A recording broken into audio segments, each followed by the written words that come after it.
If you've ever wondered why someone else got booked for a stage that you wanted, or maybe you felt like you're more than qualified, but you're still getting overlooked, what I'm about to share with you today will show you exactly what you might be missing. I'm Leslie Jespersen. I'm an event producer, a talent director, and founder of Center Stage Speaker School. I've worked on both sides of the industry as a keynote speaker myself and as a person choosing, training, and managing the speakers for everything from branded retreats to corporate conferences. And let me tell you, event planners are not always choosing the most experienced or the most followed. They are choosing the most prepared. So you're gonna get the truth about what event hosts are really looking for and how to make sure your name goes to the top of their list. We're gonna talk about why great speakers are still getting overlooked, what event planners actually care about, how to position yourself as the obvious choice, and how to make it easy for them to say yes. So, why great speakers are still getting overlooked. It's a very frustrating situation. You're great at what you do, but it's just not enough to get booked. In fact, many talented coaches, therapists, educators don't get picked for stages because they've never been taught how to position themselves as speakers, not just service providers, because there really is a difference. Meanwhile, there's a bunch of other people with less experience and they land the spot because they've submitted clear assets. They looked easy to work with. It wasn't a lot of time or effort to find information about them. They had a talk title that fit the event perfectly, and they followed instructions. They answered emails. I know it sounds like duh obvious, but you would be surprised how many people are not good at responding to emails or providing information that these event planners need. And most importantly, they are positioning themselves as stage ready. So you are probably an incredible expert, but if you don't pitch properly in a way that communicates that you're going to elevate the room at their event, you're getting passed. So, what event planners actually care about, I'm going to tell you what they're really looking for when they're sorting through the speaker submissions, the referrals, or the pitches in their inbox. So, first is the relevance to the audience and the theme. Your talk needs to really make sense in context. So, if you are calling yourself an empowerment speaker or a motivational speaker, or saying, I'm going to share my story of resilience, it's too vague. You need to connect your talk directly to the audience's current needs or their pain points. And to do that, you need to know about the event before you pitch them. Like, it's just common sense. The second thing is clarity and simplicity. Now, I know that this might feel opposite of what I just said. Being specific is not the opposite of being simple. Okay? It's actually they work together. So, what these event planners want to know just at a quick glance is what the title of your talk is, what it's about, who it's for, and what the audience will walk away with. This is actually something that I train my students on all the time.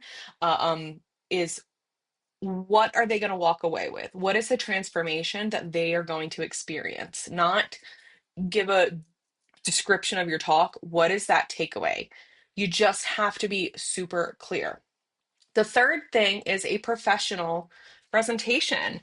Your assets. You need to have a bio about yourself. You need to have, again, your talk title and your description, a photo of yourself, preferably on a stage, maybe with a smile, like show your expression. You want your photos to show your personality, and a short reel or a sample clip. Do not send them a 20-minute video of your entire talk. They're not going to watch it. Now, if you have links to interviews you've done, anything like that, you can also provide them so that they can see how you speak. They are looking to see what you're going to look like on their stage. Now, the next thing is the ease of communication. I touched on this a little bit. They're juggling dozens of details. I actually work sometimes as a talent manager for these conferences just because if they have 20 speakers, like that's a whole beast in itself. If you, again, are slow to respond to your emails, you're unclear, if you give them diva energy, if you give them attitude, there are plenty of people that I will never have on my stage again because of how they acted at the event, because of how they treated my team. Responsiveness. kindness, and follow through will beat out someone with more experience. It's just the way it is because experience is great and it is important. But if you're easy to work with, that's gonna bring you up a rung on the ladder.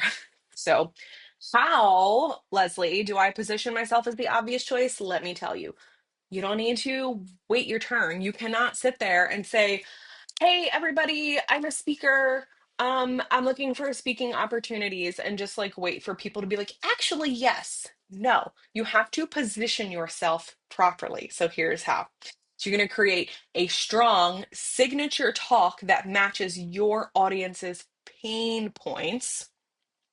By the way, I do have a free signature talk template. If you want it, just drop a comment or I'm gonna link it below in the description.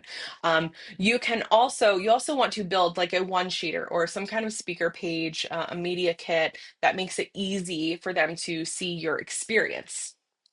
And you want to use language in your pitches that reflect their mission or values. Again, we want to make sure it's a perfect fit. You don't want to be pitching yourself to an event that like your topic does not make sense with. Share past speaking clips, even if they're from smaller stages. Again, they want to see your presence. And you want to show you're reliable, you're prepared, you're aligned. You want the event host to like get your folder and be like, this just made my job so much easier. And I can only imagine how wonderful they're going to be to work with. So if you want to make it easy for event planners to say yes to you, the number one thing you can do to be booked is to be ready. Don't pitch your assets until they're complete. Your message, or don't pitch yourself until your assets are complete. Your message is clear and your talk is ready to rock and roll. If you are like one of my like procrastinator ADHD people who are like, let me get the gig booked and then I'll write the talk, let me tell you, that pressure does not feel good. You don't need extra anxiety before you take a stage. And even if the event doesn't pay up front, you can actually still walk away with leads, with clients, and revenue if you know how to monetize your content. This is something that I teach. I'll do. Let me know in the comments if you want me to do a video on that. Again, I do have a download that is how to monetize any talk, even the free ones. And so this free guide is going to show you how to like turn any stage, whether you're getting paid for it, whether you're paying to be on the stage, which is something I do all the time because why? It's like a Facebook ad. Someone else just did all the hard work of getting those people in the room. Easy peasy, slam dunk. Um, and you can turn that into real results for your business. So I'll leave you with knowing that the best speakers, they are not waiting, they are getting prepared. And make sure you subscribe to my channel. I'm Leslie Jespersen, and I will see you next time.